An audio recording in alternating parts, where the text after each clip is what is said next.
Hello and welcome to the Manufacturing Spirit podcast brought to you by MTD CNC. Today we have a very special guest in the form of Mr. Mahesh Singhi. Mr. Mahesh Singhi is the founder and managing director of Singhi Advisors. Singhi Advisors is a mergers and acquisition focused investment bank, and they have been in business for 3.5 decades. And so far they have completed hundreds of deals across the globe, which sums into billions of dollars. A very welcome to you, sir. Thank you for coming to our podcast. Thank you, Ashutosh. Thanks for the warm welcome and happy to connect with you. Thank you, sir. So we would love to know about your journey, how Singhi Advisor started and what you are doing right now. Great. So thank you for this call. As we say that India has been changing fast for last 3.5 decades. So our journey goes as long as you can connect with the changing India, changing Singhi. In nutshell, I am a mechanical engineer. I am a first generation entrepreneur. Come from a small town in Rajasthan, and by qualification, I'm a mechanical engineer. So when you come fresh from the college, you always have some aspiration to make something big in your life. Don't know how to start, where to start. And in this process, when I came to Mumbai, the city of dreams, in the year 1989, it occurred to me that we should give business to people who want to start a new business. And what it means, it was giving project advisories to first generation, first time entrepreneur to give projects on a concept to commissioning basis. Our ideation of starting a new business will flow down to the client of ours, and they will, with our advice, set up a new factories, new businesses. And that's how the birth of Singhi took place in 1989. Over last 33 years of practice, we migrated from project consultancy to project finance and business advisories. Eventually, into the big world of M&A for last 22 years, we have been doing deeply into M&As. Today, with a team of about 45 dedicated professionals across 5 offices in India and abroad, and the global partnership and key stakeholding in a network called Mergers Alliance, we are India's largest mid-market M&A advisory firm. And globally with Mergers Alliance, we owned a reasonably good stake with a team of 400 plus professionals in 22 countries. We are amongst the top 10 high-ranking network worldwide. That's Mergers Alliance. So together, we are there to ensure that we help our client to grow their business, get them next level business, help them raise capital, help them acquire businesses. If they are not able to, then help them sell out. That's where we remain relevant to this changing market. So, sir, sir, I mean, it's a huge achievement. I mean, where you started and where you have arrived now. So, I was curious when you told me you are a mechanical engineer, and Yeah. I am also a mechanical engineer. I don't know how from mechanical engineering you became such a big financial wizard. Can you please explain? I mean, I was so curious to know. There is one thing with sales which is common sense. And when you add common sense with the desire to sustain or survive, the best of your comes, right? So Yeah. when you to survive and do something better every day, right? There is no way but to learn every day. We all get qualified by studying and a concentrated effort to do what we want to do. Either we are a doctor or an engineer or a economist or a accountant. What you do is you read. And Yes. when you read and then apply that in a normal life or the practical life, you start developing certain skill set. So in the same scheme of thinking, when you come to a world to survive and grow with a desire to remain relevant, you start learning the tricks of the trade by practical learning along with the real experience with the client, and then you migrate your skills from one to the next level. And this way it was easier for us to convert a platform from a technical or the engineering background to a business consulting and then the M&A background. The relevance of engineering is important because if you do not know the building blocks of the manufacturing, you can't relate with the business. Yeah. So being an engineer is still relevant, added with a number which is analytical. It is much easier because as engineers, we are taught to be analytical. We are taught to create a hypothetical problem and find solution. So when the real problem comes, it's easier for us to relate with that. It's not Awesome. really difficult. No, I totally agree with you. And the common sense is not so common right now. So I think common sense is the biggest thing. You're But right. with common sense, you also need a conviction to do something different Yes, every day. exactly. So You need as a I lot of said, the guts. desire to survive, a common sense, and a conviction or the confidence to do a little different every day. At the end of a year, all this put together makes you a little different than others. And when you do this every year, over the period of time, you become a differentiated organization. That's what possibly has been a journey of Singh. Very true, sir. Very. But still, I just wanted to know one more thing about. Did you do any job or anything before Singhi Advisor, or you directly after your engineering you came? You thought, No, no, I want to do this. no, I did a first job in a auto component automobile company called LML Vespa, which was fresh Okay. from a college as an engineer. Right? You would think of joining a manufacturing company only. So there was a time when LML was being set up as a new scooter companies in competition with, I think, the new entrant against the Bajaj and all.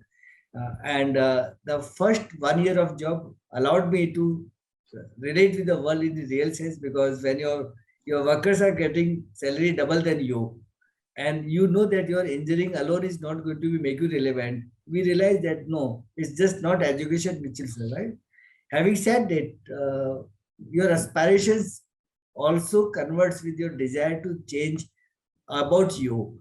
And when by nature you are ambitious or by nature you are a challenge taker, you need to challenge yourself first. With that in mind, I left my job after 1.5 years of working. Okay. And then I came to Bombay, which where I came first time, and I came to the right place at the right time. So I would Okay. say yes, I was lucky enough to be born at the right time and the right age. And when I came to Bombay, I was just age of 22.5 years of age, and the only thing which I knew that I had nothing to lose, because when you at a very mediocre job or when you are at the bottom of the chain in a corporate world, the only thing you lose is your salary, which is much less than even a workers would have drawn that time. So when nothing to lose, I had only to gain. And with that, I think I still say that today also when we think, we are always ready to go to the bottom, and we are mentally prepared that lose everything. When we are mentally prepared to lose everything, actually we gain everything. Because we know Wow. expectation financially or otherwise from the world. So whatever we gain, we are happy with that. Whatever we don't gain, we get excited about that. Okay, we'll get it tomorrow. The journey goes on. I think all the young entrepreneurs, or maybe many people right now doing a job who will be listening to you, will get inspired with these words, and they will also go and try something new and take risk in their lives. So by nature, we still feel we are young. We don't feel that we are 33 years. We feel that 33 years young organization and ready to take this to the next level. And when we are building Singhi, we believe that we are building Singhi not around me, but around the client we service. Whether I'm there in the organization tomorrow or not there, the organization should go on. So when you start a business, you create an enterprise which is required to make a profit loss account. When you grow further, you try to build an organization. And when you want to think organization beyond you, you want to build an institution. So today we are an organization, but the dream is to build this as an institution which lasts beyond me. Great, sir. That's a great ambition. So many friends of mine, personally, right now, I know a few of my friends who have just left the job and taken risk to do something new, and they are going through this, phase that they don't know in which direction they should go. So, how did you get this conviction that you should go in this direction? What changed? What was the turning point uh, that you went in this direction? So as I said, too much of planning actually destroy your ambition. Because when you plan, you can plan only when you experience and exposure, right? Hmm. When you plan things to first safeguard and make it better for the future. But when you start fresh or whatever, and when you're prepared, there you have nothing to lose. Then more than the planning, it's a conviction and confidence about yourself which works in the picture. And then when you are stage where you have something to lose, you start planning. Yes, Today we have to plan. When we yes, started, we had nothing to plan because whatever comes first, you start. Yes, the direction keep changing of the organization or the enterprise you create because you need to be relevant. Yes. So in our own way, we believe in an execution rather than too much of planning. For the execution purpose, you need to plan your things well. Yes. So you need to know your resources, you need to know your capacity, you need to know the market available to you. So that is not a planning, that is a information or the assessment of the situation. So when you are able to analyze the situation well, that is actually a planning to us. And that situation understanding well to convert this into implementation is where the real delta of growth comes in. And this reason we believe in an execution ability rather than too much of planning. Planning to us is an assessment. Execution is a way to excel or exceed our own expectation. That's true, sir. That's true. And I think one lesson I can get it from here, that for the young engineers, they should start taking risk early in their life, because that time they have nothing to lose. Am I right? Every stage in the life, you have nothing to lose, because if you are mentally prepared to lose everything, then even a Yeah. small gain also gain to you. Now, Yes. what is it you lose? And you Exactly. are in a business, you are worried of your job. Okay, if you can live within your means available, then that's how your planning takes place, whether I can survive in the lowest cost.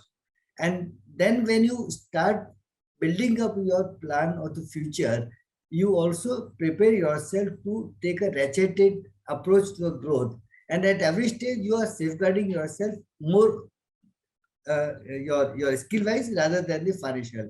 Financial safeguarding is just a misnomer, because you can survive at the bottom of the chain. Yes. You can feel that you are inadequate even the $1 billion value also. It's Yeah. a mental set. So when you are willing to lose what you have, then actually you lose nothing. You can gain only out of that. That's the way we think as an entrepreneur. That's a great punchline also for me. When Great. you lose what, you are not losing your skill. You're not Yes. losing your conviction or confidence or experience or knowledge. You can always rebuild upon that when you lose something. So loss to us Yeah. is a temporary loss. It's not a permanent loss. Failure to us is a deferred success. There's nothing which is failure. Failure is only when you accept it. You don't accept it, it's a deferred success. So deferred success allow you to go back to drawing board, work the problem, work around the problem, rebuild, redesign, go back to the market. You actually succeed. If you don't succeed, there's a tomorrow again. Your ability to sustain the bad time is where your financial planning or your discipline come in the picture. Yes. You need to create resources around you which can live within the means. So we are not the organization who will try to just splurge money and do this is and just very heavy costing hiring Yeah. this. We'll try to make our organization based on the market reality. That means if the market is risky, we'll create more variable income than the fixed cost. And the fixed cost to variable income we align together, this way your balance sheet or the earning of the past come in the picture. And that's where you have to be mentally prepared that every 1 year, 2 years, 3 years down the line, if you can align your cost and the earning and the capabilities with the need of the market, you will be relevant. And if you're relevant, you cannot be pushed out by others. So the whole game is to constantly remain relevant and keep changing yourself to the market realities. That applies to all businesses. Totally agree, sir. If Totally you agree. can't change with the changing times, you'll become maybe Nokia or the Blackberries or the Kodak moment, everything. You have to Yes. anticipate change swiftly or quickly, constantly change every day. Very true. The change is not that at the end of year I'll change or after 5 years I'll change. Change is every day, every minute job. Exactly. So, sir, this come to my next question. Since you know that we are a manufacturing related channel, and most priority is machining business. So, how do you see the whole value chain is performing in this area? By value chain, I mean the machine manufacturer, the machining companies, and the end users like automotive, aerospace, and the defense sectors. How are they performing right now in this scenario? So let me give a context of India first, where I am based out of. Uh, Manufacturing is a permanent business. Whether you do with hands or with machine or automation or robotics, you always do something to create some value out of it. That is a manufacturing. Now, when we say the value chain, particularly around machine tool or the metal forming or a metal cutting or a metal finish, any kind of a machine need to serve some purpose. And the purpose is well defined by the need of a customer. And the customer has to relate with the market requirement. That means you build machine or the solution around machine only based on the market requirement. And market assessment is where you have to understand where the industry is going towards. So when we say about India, the Indian manufacturing market or the overall manufacturing is almost $200 billion worth of it, of which there are two basic driver within India. This is one is a growth around auto component all manufacturing, and the general manufacturing, which could be machine, aerospace, working, electronic, general manufacturing, even the allied manufacturing, everything goes in tandem, and those manufacturing go up as you scale up yourself, the living standard, the change in economies, the change in the spending and the investment pattern, and that's how countries and the economies move ahead of it. Yeah. So the relevance of manufacturing in India, if we see 35 years back, Ambassador and Fiat were relevant with the two parties. 10 years down the line, Suzuki comes with Maruti, Suzuki with the government of India. Those become a question mark, they still survive. After days, they become history. That means the manufacturing is nothing but your ability to align with the changing market, and for machine tool, they have to change with the changing market requirement. So what used to happen 30 years in a machine tool, like a typical lathe or a machine or the milling center, will no longer work today. You have to change with the automation, you change with the CNCs, you have to also think of a changing material sciences from a casting item to powder metallurgies, everything would change. So in that change situation, if the machine tool or the machine manufacturers start changing themselves to the changing market, they will relevant. And for that to happen, you also need to have a marketplace like India, which is big enough to absorb the change. And when you absorb the change, you become globally competitive. So that's changing market for India. I would remain very excited about, because a lot of changes are seen around us, from a manual level to semi-automation, so semi-automation to automation, from that to robotics, from that to artificial intelligence. A lot of things will keep changing the curve, and you have to remain relevant to the pockets to change. And that's where machine tool is nothing but to us, changing relevance to the changing solution to the changing market. No, definitely. Right now, this new concept, Industry 4.2, is coming where, we are talking about connected devices and smart machines, where, all the machine tool and their accessories and even the softwares are connected and exchanging data with each other. So I think it's going to be a very exciting time for machine tool industry as well, and overall manufacturing, where we are going to see a lot of automation, lot of data driven decisions, high productivity, and a lot of innovation as well. So I think a lot of convergence will also take place. There was a time when the automobile was based on a steel and only this is right. Yeah. Then the aluminum alloy comes in the picture, and they take away a good part of the change market from a steel based to alloyed aluminum based component, and very quickly that way step they have taken a good market share. Then comes a lightweighting situation part of it. Then another part of steel converts into engineering plastic, rubber plastic. This way the engineering compound comes in the picture, and then this is then the EV vehicle will come, which will change the need of an engine to something else. Then you have to be strong in material sciences. You need to be more IT enabled solutions to provide a movement of a mobility in a way. So as I said, each categories, the need will keep changing. At times, because of a change of a demand, you have to do a lightweighting. At times, with lightweighting, you need to create a better strength. At times, with that, you need to also have the change requirement of the marketplace itself. So to me, again, I'm repeating, machine tool per se is not a complete solution, or a manufacturing machine is not a solution.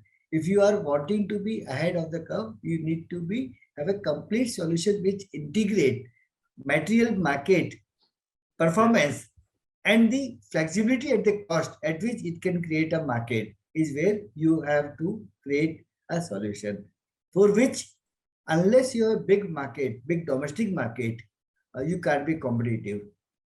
If Exactly. China itself was not a big market, they would not have been competitive to the world. Yes, If obviously, yes. American market was not big enough when they started doing the manufacturing, they would not be able to lead the global market in a manufacturing. India is the next such big story whereby if a large size market, large population, if they are going to lift themselves to the next level, this big market going up will make them more relevant in terms of changes, and that's where they become more cost competitive. And then an Indian company get globally competitive, like Mothers and Sumi, Yeah. who are now so powerful because they are relevant in India, they are relevant to the world. Yeah, I have also worked in Motherson for quite some time, and I Perfect. understand You how know the value of scale and size and conviction. yeah, they are growing one of the fastest growing company not only in India, in the entire world. The reason is the promoter, Mr. Chand, believed in India, believed in himself, Yes, and a simple person, but with a conviction and common sense. exactly. Very true. So coming back to our main agenda of this podcast, because you are a M&A company, or what I can say, M&A investment bank. So, sir, please tell us how the M&A sector right now is shaping up in India and globally, and then we can go into industry specific. So, overall M&A sector, how is it performing right now? So when you talk about mergers and acquisition, what is it? Every company want to grow. Each business need to scale up. At Yes. times, the concern come build versus buy. So when you're building up something, you build as per your requirement, based on the hard reality of the market and your own ability to build something which is better than others. But at times, your building also gets a headwinds of a time value of money, changing market, technology changes, and then you have a competition which will always hit you hard in between to disrupt your plan and make you non-competitive. So there is always a fight between a players who are competitive and players who are relatively weaker in the chain, or Okay. players who are extremely monopolistic. So monopolistic situation to relevance to a non-relevant, the triangle of the three players will always remain in the game. So big want to get bigger, but when you get Yes. bigger, you are also keeping a space of some gaps in the market which will be inefficient because you can't be having a complete chain which is extremely efficient. And if that happens, then you create a place like Bosch and all who can be lasting for 100, 200 years, doesn't happen. Now, when we say M&A, why this happen first of all? First principle of M&A is a build versus buy. Building a business or a buy a business. Some corporate always believe that if you have better management abilities and the financial capabilities to invest and take risk, they will advance the cycle to buy rather than build. However, if the build options are not good enough, buy options are not good enough, then you better build something. So build and buy strategy always come together. Now, companies who are very efficient, they would want the inefficient player in the industry who compete on the price wise or the inferior product wise. They'll always get hit because they'll not be acceptable. So either they die their own or they need to align, acquired or partner by better player so that the capital and the market does not create a disruption in the uninterrupted growth of a better player. So in the process, either you find the weak player who either are wiped out or become part of a bigger chain. At times, the smaller player look at a situation and find that the larger conglomerate disease have some chain of business which are under managed, under addressed. That is better for those business basket to be changing hand from a bigger one to smaller one. So the game of a different business chains to changing hands from an inefficient hand to efficient hand is where the business grow. In the process, some business succeed, some integration doesn't take place rightfully, they fail also. But success and failure is a constant part of the business. And that's where business has to keep changing hands to the level at which it always remains in the hands of people who can add more value efficiently. If they are not, then change the business to some other side. That's where the world of M&A is there. Some will Yeah, succeed, some fail, but M&A is a constant part of a building chain.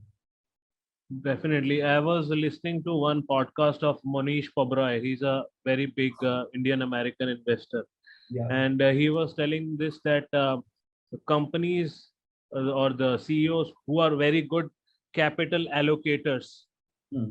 they are able to survive and thrive the business, and they should be very good at while growing, they should be very good at acquiring the new business and allocate their capital in a really good manner. Then only Absolutely. this company will survive for a very very long time. Is that correct? The role of capital is to take risk. Capital is there to take risk. The risk has to be measured because the risk needs reward. Yes. Capital needs to create some return. Now, incremental capital to be invested in a business either is to protect your own business or to create a new business. Both are capital. Yeah. At times, companies invest, acquire, partner, not to create extra return for the new business, but to protect their own capital, own business. If I'm doing a $10 million business and there's some chain which a $500 million size of the business is disrupting my 10 billion size, then I better acquire that company so they don't become disruptive. So I'm acquiring the business not to grow that business, but to protect my own capital. Yes. So at times a business acquisitions plan or the integration plan are taken not only to grow that other business, but to also protect your own business. Exactly. That's why you have to constantly evaluate the gap in our businesses. Yes. The assessment of a gap in the business allow you to take a call of allocation of a capital where the returns or the safety returns are higher than the risk being taken by you. But capital is a risk. So allocation is just not allocating that I'll allocate this is market. It has to be backed up by the assessment of the situation that which are the gray areas, which are the weak areas, which are the opportunistic area. You always Right. take a opportunistic call that is to grow for the future where the highest risk. You also take a calculated risk where they protect your business, which are calculated to measured risk to protect your business. And in between, you also shift your capital to a little diversification based on the new customers, new market, or new cities. These are the areas whereby you are using your capital to de-risk your business, not to save that, but to create new revenue or new avenues of the growth. All this Yes. put together is where you have to allocate your capital, your market, your own skill set, your assessment of the market, that who is getting weaker, who is getting stronger, and between that you to play along. So a lot happens in a this world of M&A where it's just not okay a company coming and selling and you are advisor. No, you have to assess a situation that can they last or can they afford to not to acquire or not to be acquired. Great. So, sir, I have one more question about this. Right now, which is the hottest, M&A sector right now? Is it EV? I mean, is it 3D printing? I don't know. What kind of aerospace? What kind of sector is right now very hot from M&A perspective? So Ashutosh, as I said, that the moment we go after the theme of this is hot sector, so we pursue that, that become extremely risky. Okay. Because then you are pursuing a business, compulsory become very expensive. Or Uh, compulsory you're going to make some mistakes. Right? We are not the firm who advise a client that because the sector is hot, you do it. We will always tell our client that assess your situation and assess your situation before others do it, so that your plan to acquire a business or pursue a better opportunity is based on a hard logics, just not because the sector is hot. Because if suppose someone want to acquire a business in EV resales, when hundreds of players do the same thing, right? At times the first mover become a disadvantage. That's a thing we work upon. Because you are bound to make some mistake on which others will come and hit you yes. hard.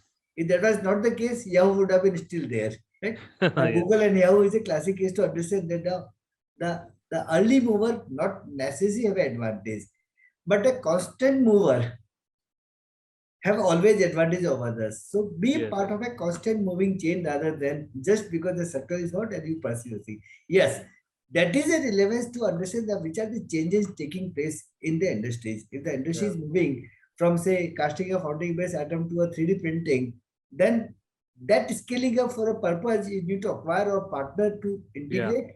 That's a valuable thing. But just because the market is giving a lot of capital and valuation and the theme that everything will change to EV overnight, then overnight success become a failure actually. You do it as part of a plan, you do it as part of a design to grow your own measure.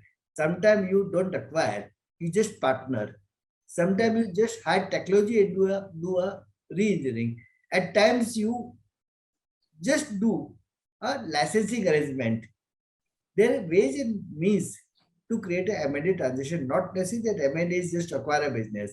The Okay. means and form of a business can be structured in a manner whereby without taking excessive risk on a market or the technology of the changing market, you are still making yourself relevant. So that's where at times the joint venture, technology transfer, acquisition, partnership, area specific acquisition, region specific partnership, all are possible and to us is all part of our endeavor. We don't say that this is not a deal, this is a deal. The relevance and the assessment of a situation to understand correct is where the structuring of a transaction come into place. Totally agree. And I think it is, again, as you said, it's a common sense that when you chase a hot sector and everybody is chasing a hot sector, it becomes a bubble in itself. And bubble Yes. has to burst sometime. Bubble will always burst. Burst, It's a right? matter of And time. even though it is a common sense that it happens all the time in all the business cycles, then why people are not able to resist themselves of this FOMO, fear of missing out? So why This is this human become? nature. A Hmm, business is run by people, and yes, people have a psychology. Some people will always think differently than others. yes, Those who constantly think differently than others are the one who will make some difference. yes, FOMO is what? A fear somewhere, right? yeah, Fear of missing out, right? yes, The fear of missing out happens only when you are not organizationally involved and prepared to change every day. yes, I again say, as I said in the beginning of our conversation, that business is a change. Ability to manage a change constantly is where you make a business differentiated. So if you are able to improve yourself every day, the FOMO will not come in the picture. But if exactly. you are able to plan your position in a manner where we are taking a assessment of a situation every day, every week, every month, that means you are also planning in advance of what changes you are required to do. So that instead of missing out, you are the one who are picking it first. Do the Yes, requirement of it. So when you are already advanced planned and done a proactive approach to a situation, then actually you're not missing out. It's the others who will feel missed out. yes, So the situation is where because of a FOMO mindset, you're acquiring a business, you're bound to make some mistake. And if everyone wants to go in the same direction, then the one who change the direction a little here will always find a better chance to succeed because they will do it where others have not been able to do it. Business is that differentiation. If yes, everyone is doing X and you're doing thinking Y, out of box you can say, or a differentiate thinking or a different path to the same goal, it always has a planned execution ability because when you're doing things with your planning, you are taking risk on yourself only. Then others will not be able to come and displace you. But yes. when you got into the trap of others planning, bound to make some mistake. Yeah, exactly. And I just wanted to ask one more thing that I mean, can you tell us till now which was your biggest deal ever? Every If you deal is can, the biggest deal to us. what? For us, every deal is a biggest deal to us because when we do a transaction, we believe that that is our life or death because the success of our client is our success. We don't believe that just because it's a big deal, we like it, or just because it's a small deal, it's a bad deal. No. If our relevance to the transaction is adding value to the client, to us, that's the biggest deal. You can't say that you have 5 children, though this is my biggest son or this is right. Everyone is equal in your mind. Yes, Right? Yes, very true. at, at some areas, it gives you a kick of handling difficult deal. Yes, And if this is not difficult, it will not give you a kick. Difficult doesn't mean that it is only because of legality or the compensation. it has to change the path of a company which is being acquired or being sold. If that is understood, the difficult things look easier for us. So we remain excited not because it's a big deal or small deal. Every deal is important to us. Yes, it should serve the purpose, intended purpose of acquisition or sellout. If it is served well, it makes us feel big and feel entitled or feel excited about it. Very nice. Sir, I was Yeah, curious. but Yeah. in context of what you said, we had done deal $1 billion also, we done deal with billions also. Wow. Our approach to the transition does not change. Our approach is only within the three questions come in the picture. Will this transaction add value to the client we service? Second, will this transaction, if it's not achieved to fullest, what are the kind of backup arrangement to change the direction for the same transaction? At times partnership, at times sellout, at times alignment. Third thing, does this transaction increase our own goodwill, our capabilities, and our experience to handling it?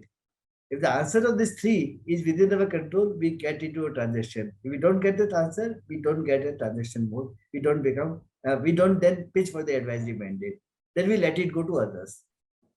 Very nice. So, what is your role as a layman? I'm curious. What is your role when you start the M&A process with your client? You help them find the new buyer or seller, uh, and then you conclude the deal. And does your role include after deal is done in integrating the companies, or your role ends where the deal has been completed, acquisition or merger has been done?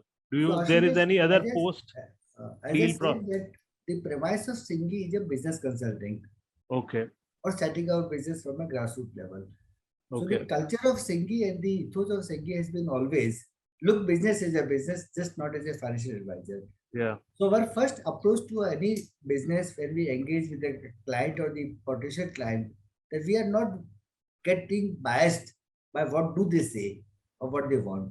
We have our own mind and our own way of assessing a situation, and our approach to any situation is first understand the gaps in the business.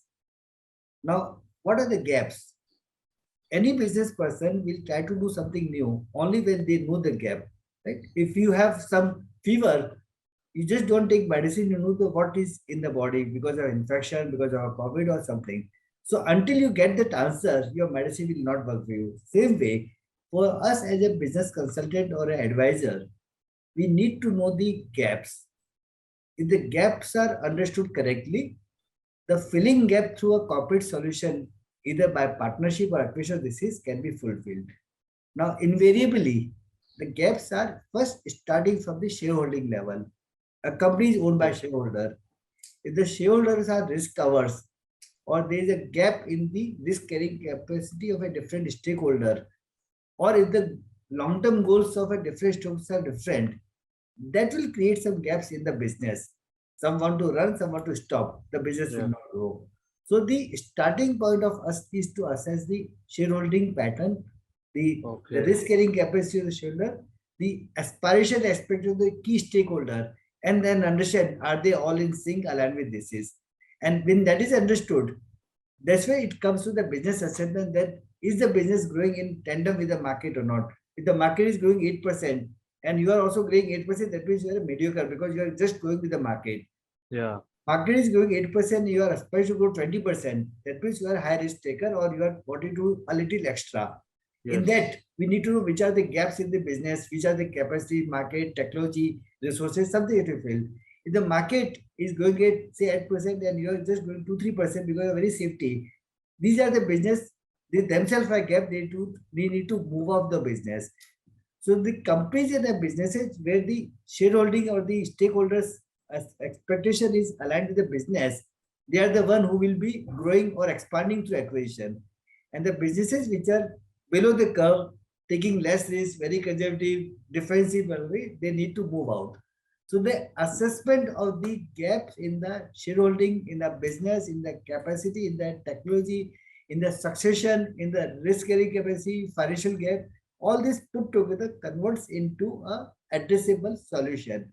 Okay. That solution correctly sold to the client of ours converts into an opportunity for us to go to the market and fill those gaps to the rightful corporate solution that may result into sellout, acquisition, partnership, carve out, succession to handover, or if nothing is happening, then move out of it because then nothing will happen to them. Very nice. I'm learning a lot about M&A sector right now. So, sir, how you are, working in so many sector, meeting so many global people. How do you work on yourself? How do you increase your knowledge? We wanted to know what kind of books you read. How do you, uh, are you are you on top of all the subjects right now? How do you prepare yourself? So as I said that we believe a lot on a constant assessment of the marketplace and situation. We done more than 1,000 transactions and we keep an active relationship with more than 5,000 companies on a constant basis. A team of almost 45 professionals and India, and globally we have a resource of 400 professionals. And we discuss, engage everything in detail. We need to get into detail to last malady, and we try to feel that as if it's our own business. Every situation we discuss, we believe it's our own business. So once our constant study of the market and changing market and comparison between one industry to the other industries, that changes we get an early side of the changes taking place. And that assessment is a constant knowledge building tool which we share with our team constantly. So we don't create that this is a research team or this is a deal team or this is a market coverage team. Every person is thinking whether it's a intern at the entry level or a partner at the senior level, they have all the same role to keep learning the path in the business, and each one will lead the sector with the lead. And most of the team members in Singi come from background of running companies before coming to Singi. So once they understand the third party assessment and the inter-sector comparison that this sector, this company does this, and there is a different sector which applies different tools of a growth, the better that brought to this situation can change, then better do this. And that possibly allow us to come back with a very, very hard hitting differentiated solution which converts into a mandate and transaction to us. And it doesn't come, we are not worried because then our next path come in the picture because there's some client is always there who will listen to us, he will understand us. We'll always have some way of thinking which will allow us to make our client better than what they were earlier. And maybe that's the reason we almost 70-80% repeat business and we don't lose clients just because there's a relationship. We build relationship for the decades. We build relationship for something. But if we are not able to convince client, we then challenge them that if not, then this may happen. And if the process of this engagement or discussion is not in same line, the mismatch will create some failure. At that time, instead of pushing hard, we move out of the transition because we are not the firm. If he is not convinced, we'll not push. But if you're convinced clearly, then we'll try to take everyone on the same page to the extent possible. Then find the path, which is a win-win. It's just not buyer versus seller or this client versus this client. We actually represent the businesses. Stakeholder benefit because our representing the business has to be correct. Whether we are on the sales side or the buy side, our involvement should better the business.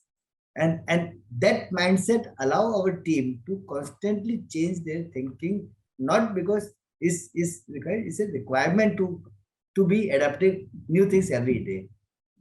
Same Very thing, interesting. a little new things every day. At the end of a year, we are certainly much better than last year. No, definitely. It's a compounding effect, when you do small things daily, small improvements make a big improvement in years of time. And for that to happen, Ashutosh, we need to remain excited all the time. Yes. I'm as excited today as I was 33 years back when I came to Bombay. That's good to see. You have found your passion early in your age, and you Passion are also still. needs fire of some conviction and Yes, some belief. definitely. A lot of courage. So, sir, let's go to our fun section now. I will ask some, rapid fire questions to you, and you can answer without thinking. So, what's your favorite food? Spicy. Which one? Spicy. Spicy food. That defines Okay. my character also. Okay. Any specific dish, spicy dish you like? Anything which can lure me and warm, hot and spicy, I'll go for Okay, that. great. So, Vegetarian. vegetarian. Yeah. Okay. Secondly, second question is, what is your favorite hobby? What do you like to do when you are not working? In fact, I don't get time beyond working because I love my work. I understand, If I but have a little extra time, I'll find time to work. But then I work for my pleasure and passion. that's very nice. So for me, what is the work? Work is my hobby. Yeah, So when you adopt a hobby as a career, you're always engaged in that. But if your definition of work is that only being in office, then the answer is if I'm not working in office, then maybe I'm with my friends doing fun, with my family, again doing fun. When I'm at office, I am at my own fun. One is what you do something which you like. yeah. So Personal you hobby is adventure sports. adventure sports. Well, very nice. Third is there any favorite book of yours which you will recommend young I entrepreneurs to guess read? I don't read many books. I Okay, actually don't get much time. Not because I don't like to read, but I use that time to read the businesses and the analysis. This is because I get more kick out of reading the situation of business. okay. Having said that, there is one book I certainly remember, which is Alchemist. And I Uh, just know one thing that follow your dream. wow. I I follow my dream. Alchemist was the first book I have ever read. In So that the book I this read maybe 20 years back, and as I said, I don't read many books. Not that key I don't like to read, but I use the time to read business situation rather than yeah, doing others' experiences. But yes, to answer this, why that book? Because that book conveys one thing that follow your dream. follow your You dreams. small doesn't matter, but you follow your dreams, the world gets you, right? एक बोले सारी कानायत आपके साथ में आ जाती है. That's where it Yes, conveys that you exactly. find a ways to survive. You always create a situation which will be relevant, and the life goes on. That's very motivating. So, last question: when uh, you hear the word successful or success, what or who comes to your mind first? Even a small farmer is successful if he takes a risk and succeed at the end of the cycle, right? So to us, we don't differentiate big is a successful or small is a failure. Everyone who takes call on oneself and that call allows them to achieve the purpose they see, to me that is successful. Not small, not big. The one who takes call on oneself and proves right, to me they are successful. The Wow, one because they are working in the successful company is not something to success. Success is your own self-inspired.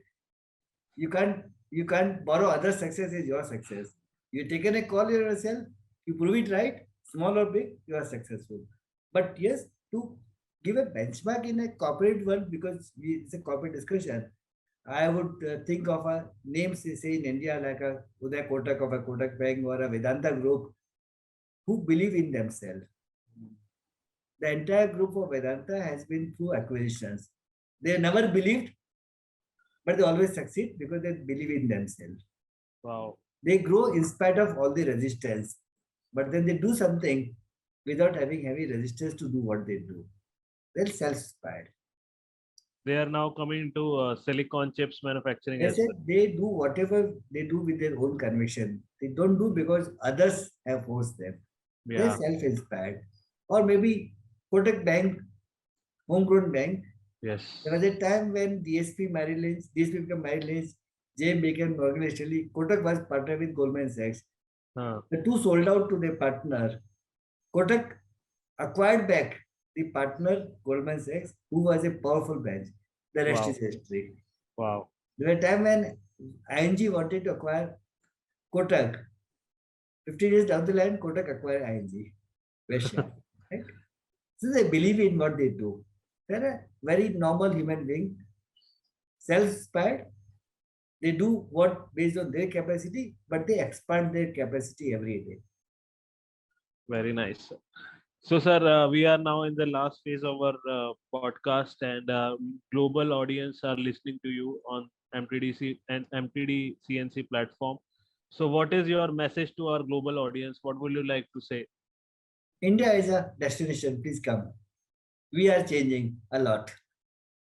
Next 10 years will be a dream world. Whoever comes here, we may look bad outside, we may look good outside, no matter. But there is always a madness in the being good also. Many of the companies in India, what you see today, will be different 10 years down the line. Right? We lack the depth of the capital market in India. We lack the technology or the ability to sustain. But last 3 decades, we have changed as Indian a lot. We are gaining confidence. At times when the markets are too hot, we become overconfident. That gets killed by the disruption disease. So those breaks and such situation like a COVID or Russia war or this or Lehman Brothers are important part to do the fact check. However, we have a humongous ability to bounce back again. Yes. Now, in such a situation, if India is to be seen, if the global good things are attached to Indian players, the world become more competitive. We are not only democratic by country, by the political phase, but by nature, because of a joint family syndrome, we are a democratic country. We care for each other. In the process, nothing is ideal. The world cannot be seen only in one binary that this is idealistic position. Once adult become others problem. Yes. So if you can find path and ways to align this world with the others world, the world is better. Yes. And again, from the corporate perspective, when sectors like manufacturing or the auto component or the automobile or the aviation, this is are to be seen, and in the context where the aspirations of Indians is growing better and better, the ability to change in this market because of a technology or the betterment will be a better delta available. Some risk, some reward. At the end of it, we are going to be integral part of the global economy. You can't be taking risk out of India if you are not relevant in India. Likewise, you can't be going to others market if you are not relevant in your home market. So your relevance in home market for the global companies to our relevance in home market for the Indian companies, we connect the dot at times to partnership, at times to JVs, at times to acquisitions, at times just to alignment. Then the best of the one will come together. That's way we think. Great, sir. I totally agree with you, and I totally believe this next decade is Indian decade, and this century will be Indian century. And very soon we will achieve the target of 5 trillion economy, and then we will be top in the top three economies very soon. So again, I said this, whether we achieve 5 trillion is 3 years or 5 years, first the belief come that we Yes. will. Yes. Once you believe that it's possible, then your action start working towards the target. Target may be deferred. Belief come in the first. And I think So first belief has believe, already come. first believe, and then put your action in place. Result will also come. Totally agree. There's nothing that suppose what happens that you have not achieved it, do not feel let down. Go back, understand where we went wrong, correct it and go back again. Life is long. Yes. But that doesn't mean that life is long, you do nothing. Keep doing success given time or a deferred success in a next time. Right. We in India believe in the next birth also, right? So we also believe Yes. that we have not achieved this birth, we'll achieve the next birth. Yes. Right. Thank you, sir. Thank you for giving your time and coming to the Manufacturing Spirit podcast. Thank you. Thanks a lot. My pleasure. Thank you, Ashutosh.